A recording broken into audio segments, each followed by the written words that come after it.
The protests over the last 12 months that really sort of, gained momentum after the disaster have rocked the government, rocked the country, divided the country.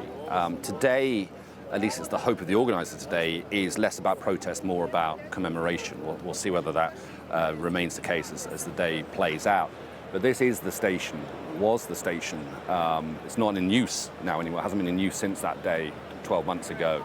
But you can see where the canopy was and there's exposed concrete where the canopy collapsed and killed 16 people underneath. Now, the reason the protests sprung up is because a lot of people in Serbia blame the government for it. They say it's because of corruption, they say it's because of cost-cutting, using Chinese contractors, and that the government is in some way to blame for what happened here. But the protest has kind of developed and morphed from that to be one now, not just against perceived corruption, but wanting reforms to democracy, wanting new elections. And so it has continued throughout the year, and these protest marches led by students. It's a student-led movement, but really has now gained some multi-generational participation.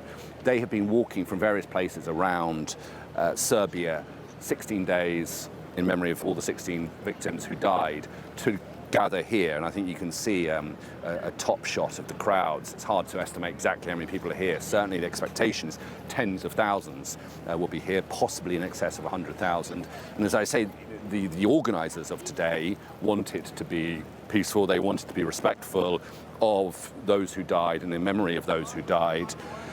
But we will see, because the protests have caused enormous tension between the authorities, the security forces, and the protesters. There have been significant moments of violence in the protests throughout the past 12 months, and there is the potential for that to happen again today. But tens of thousands, if not more, and we walked with a lot of them this morning, a lot of people gathering here outside the front of the train station to remember a moment that is considered a genuine national tragedy in the history of Serbia.